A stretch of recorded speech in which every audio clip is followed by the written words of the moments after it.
Hello, strange people of the internet. So my first and last YouTube video, at the end, I said that I would make another video that would tell about steps I've taken so far in my business plan and what I still haven't yet done. So this is kind of where I'm at, catching you up to speed. So number one thing I did was, and these are all things you're going to have to do in some form or fashion. You're going to have to do all of these steps and probably then some. But this is a starting point. So number one is an idea. You probably already have an idea for some kind of business. Your idea needs to solve a pain point, needs to solve a problem for somebody. I built a widget that I think I'm going to build a widget that is going to be better than other people's widgets. Your idea may be something completely different, and that's fine. What you need to do is once you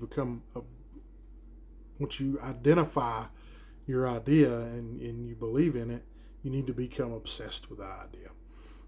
You need to think of everything wrong with your idea. Is somebody else already doing your idea but better? Maybe there's somebody out there not doing it as well. So then you need to become obsessed, absolutely obsessed with your idea. The obsession set in for me when a potential investor said, what sets your widget apart from everybody else's widget? Because there is a widget market that I'm going to be jumping into, and there's a lot of players in the widget market I'm jumping in. And that drove me to really become very creative and really try to identify ways to set my widget apart. So my widget will be built better.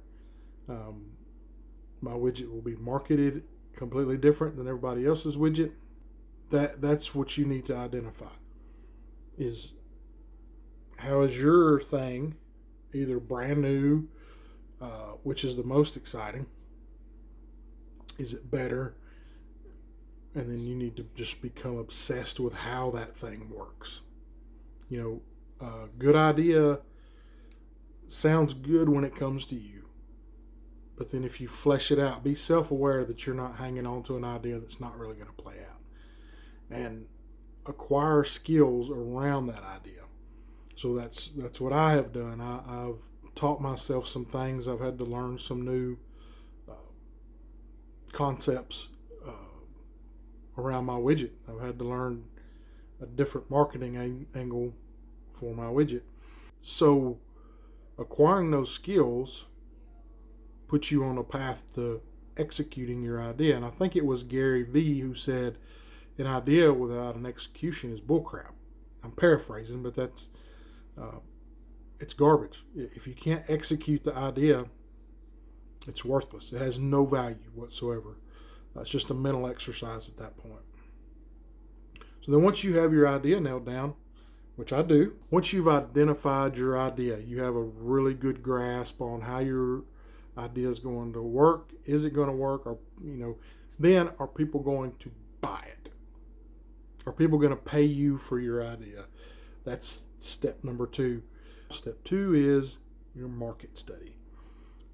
What's your market size? How many people can you obtain within that market? And you have to be realistic, and you have to do a lot of homework around your idea.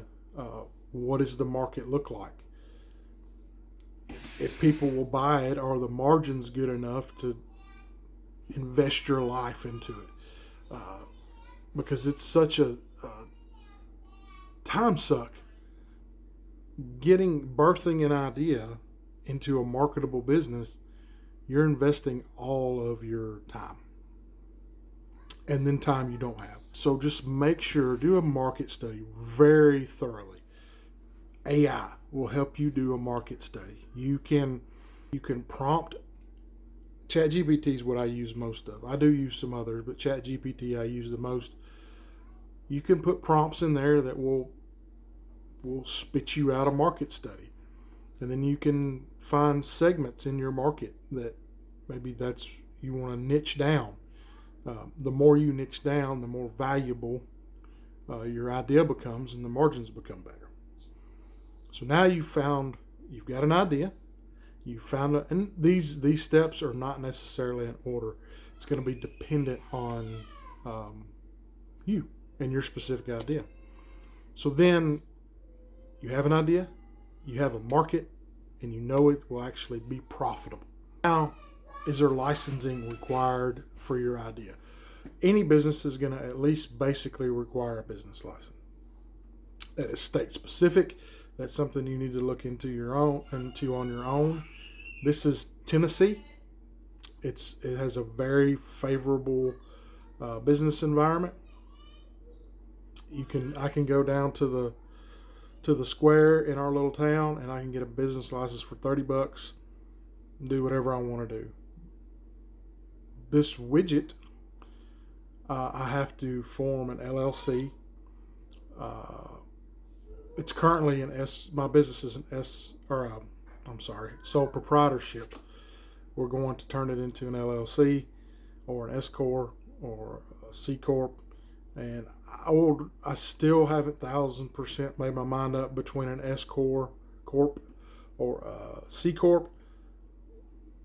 I'm still working that out, and that's something that you have to do. You have to do homework. You have to think of the future, where just a plain LLC, if you're going to have investors, how much equity do you give on the front end? I made this mistake. I'll talk about it in a future video of offering too much equity, and now you don't have a future. If you need future investment, you have no equity to work with except the portion you saved for yourself. You really have to think about, are you going to need funding in the future? And then there's state and federal regulation.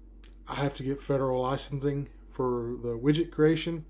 So that is another just step in this, another cog in this machine, is getting federal licensing. Your idea is going to be specific to your idea. You may not need nothing but an LLC. I don't know how your city operates. Most of you are probably not going to need federal licensing, but make for sure that you have all of your legal pieces in place before you launch. Nobody wants to get prison time because they launched an idea without proper licensing. So then now you have an idea. It's marketable. You're licensed to do it. Next step is manufacturing and engineering. Oh, I've done my market study. Licensing for me is tied to an address. I've talked about this before because I can't find anybody who wants to give me property. Nobody wants to lease their property. They just want to sit on it forever and go, oh, look, I have property for lease. But anyway, I'm not going to bang that drum too hard today. So my licensing is kind of in holding until I have an address at a building that is zoned correctly. We'll talk about that in just a second. But I do have legal representation that's going to take care of my licensing for me.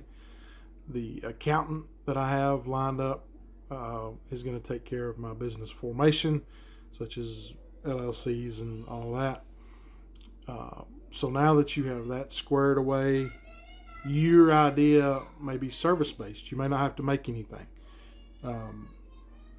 If it's software-based, you're going to have to make your software through some kind of weird software nerd. You may be that software nerd. I don't know. So my widget needs an engineer, and I've kind of talked about that I had to get an engineering package. I've had many discussions with my engineer. He's super duper excited. I think he's ready to move in with me. I don't know. But he's going to take care of bidding the manufacturing. So the engineer will design the widget, and then he and I together will bid out the manufacturing process. There's multiple pieces to it, and there may be multiple manufacturers. So that's something that's in holding right now until everything else is good.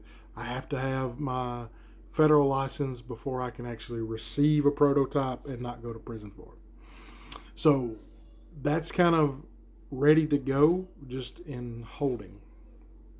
So you have to think about, with manufacturing and engineering, how do you take your idea and make it either A, physical, or B, usable? I'm just kind of in a holding pattern, but that's something you're going to have to do yourself. If it's software, do you have someone set up to code for you? These are phone calls you have to make, people you have to reach out to. You have to bid this stuff out, and it's time. So then I have that ready to go. So once all these pieces start falling in place, then we'll be off to the races. But location, real estate people, you're not on my good list today. So for me, my location has to be zoned correctly.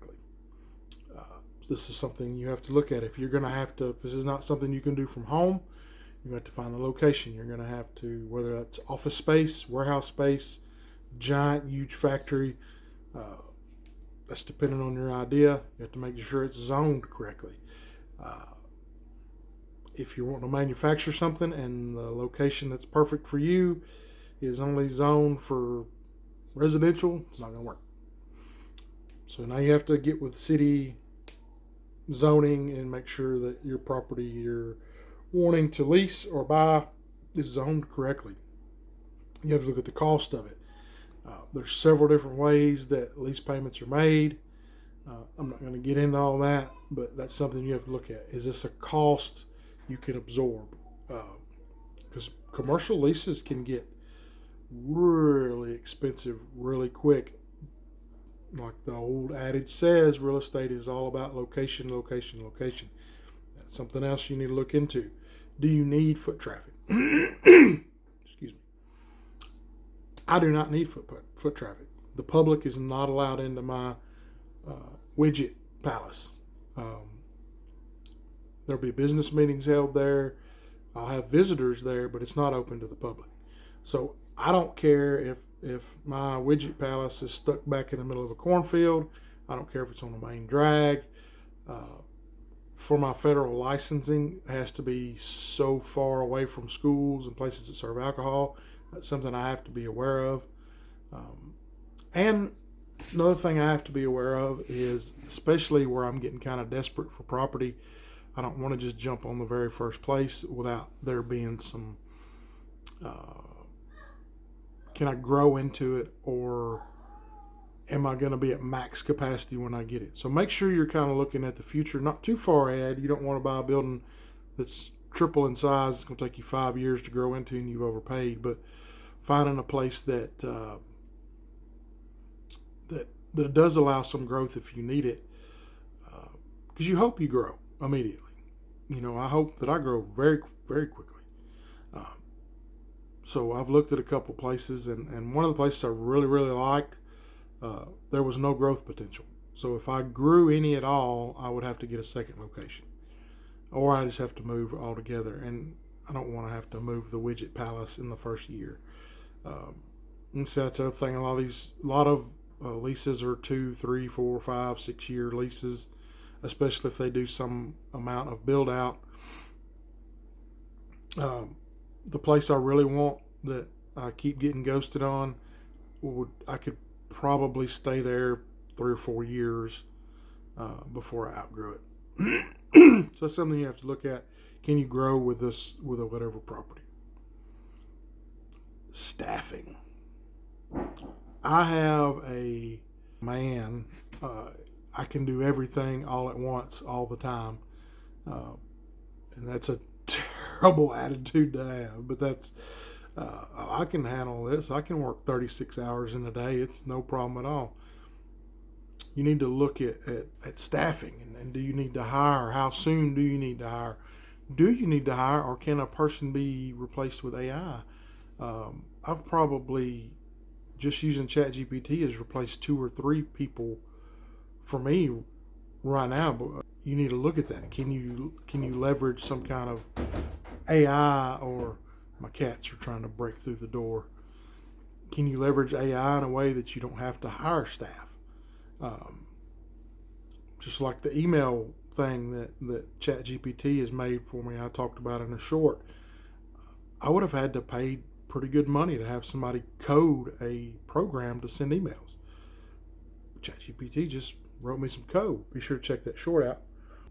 Right off the bat, I've got to have a hands-on person, a physical employee, and I already have that lined up. I've already spoken with somebody.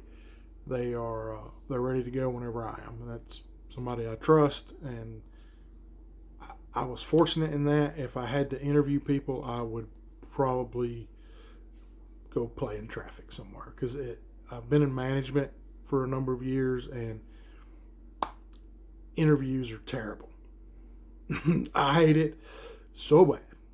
But so I also have a salesman, commission-based salesman, ready to go day one. So as far as staff goes, that's all I should need on day one.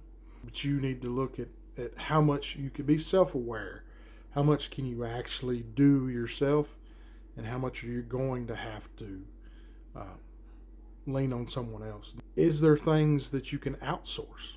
Fiverr is something you can leverage for like website design.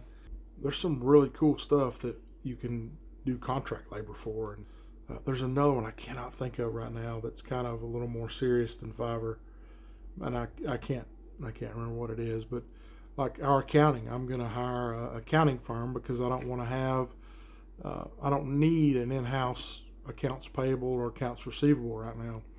Just let the accounting firm do that. And when that becomes unaffordable, we'll move it in-house. And for what they charge, I don't know that I could hire somebody. With that, then you go to marketing. So far, to catch up, we had an idea. We done a market study to make sure it was feasible. We have or made ourselves aware of all the licensing we need. We have developed a plan to take our idea and make it physical or usable. We found out where we're going to do all this stuff at, and we have figured out if we can do it by ourselves or if we need help. So then you need to have a marketing plan. How are you going to market your idea to the masses? I came up with a budget-friendly marketing idea. I call it the black hole plan, where I'm going to focus just on the Southeast with my widget for 6 to 8-ish months. We're going to market really heavy just to my state of Tennessee and every state that touches it. And that's the only place for 6 to 8 months that's going to be allowed to purchase my widgets. And I'm doing that because I'm trying to stir up a little FOMO and a little envy in places that are outside of this plan. And like a black hole, I want to make it so heavy here that it sucks in everything around it whenever I do turn it loose for the rest of the country. And I want to do that because it's much easier to market in the smaller area you can get into. The marketing is much, much easier, much more cost effective. So I'm hoping that the noise from the Southeast will be loud enough that attracts the rest of the country. And then whenever I release it to the rest of the country, boom, they're going to just suck right in like a black hole. Will it work? Don't know. Find out. But you need to come up with a marketing plan that fits your idea. Write it down. Talk to people. Do you just need to hire a marketing agency right out of the gate? I might do that. Industry I'm in, the marketing agency pool is very small and very expensive. I had a marketing meeting this morning, and they should be calling me back anytime. Just on the holster side. I need better traction on the holster side, and I can't really do social. I've mentioned I can't do social media and things like that. And the marketing firm was like, I don't know if we can actually help you, which is, again, that's how they make money. And if they can't help me, it is what it is. But they were going to have a team meeting and see if there was anything they could even do for the holster business, because it is firearms adjacent, and social media despises that. You need to be self-aware. Can you actually market yourself? Do you need to hire a marketing firm? A really good marketing firm will pay for itself. You know, if they charge $2,000 a month and they bring you $50,000 worth of business, would you spend $2,000 to make $50,000? I'd do that every day. I did talk to a local marketing firm not too long ago. And they were I thought for what they were offering, they were extraordinarily expensive. Shop around. They were very enthusiastic, and if I was charging what they were charging, I also would be enthusiastic. It's a marketing firm. So they're professionals. So they're going to market to you to get you to use them. So be aware when you speak to them to use some discernment. Don't just go with the first one because they sound good, because they all sound good. That's their job, is to sound good. So devise that marketing plan. I have mine. Don't know if it's going to work. Be prepared to outsource it. I'm probably going to do a mix. I have a marketing plan. I'm probably going to hire a marketing firm at some level to execute my plan. I can't sit around and make ads and things all day. And a lot of it I don't know how to do. Sometimes I talk to these marketing people. We had a 30-minute long phone conversation with a marketing firm. I had no idea what he was talking about. Just, this is what I did. Send it to me in an email. I can digest it. So be prepared to have a marketing plan. Also, like I said, this is not necessarily in order. Insurance. You're going to have insurance. You're going to have whatever your idea is, you're going to have to figure out your insurance needs. I know somewhat of my insurance needs. The most important thing you can do is to find an insurance agent that understands your business. Not just a generic insurance agent, but one who has sold insurance to the industry that you're in before. More than once, hopefully. They need to understand you as a person and your product or idea, and they need to have some experience with it. You may pay a little more, but the cheap insurance, if you need it, and it doesn't cover anything because your agent didn't understand what you needed covered because he didn't understand your industry, then you're going to go bankrupt. And nobody wants that. Find an agent. They're all over the country. Find you an agent that understands your business in particular. And then go. And it's a dull, boring phone call. It's extremely necessary. This is not a step you can skip. None of these steps you can skip. But this one here will land you into super hot water. So next thing, and I would probably do this once you have an idea and a market study and a marketing plan. This is probably the next step, really, is a business plan. Professional business plan you could pitch to someone. Not a 2 paragraphs on a piece of paper of, hey, I have an idea for, whatever, and it's going to be really cool and awesome, and it's going to make money. Kind of like the Underpants Gnomes. If you ever watch South Park, step 1, steal the underpants. Step 3, profit. They didn't have a very good business plan. I mean, they stole underpants anyway, but whatever. Business plan. Leverage AI if you need it. Look at some other business plans on the internet. Just look at it doesn't matter if they're the same industry or idea that you have. Look and see how they're structured, what kind of information is in there.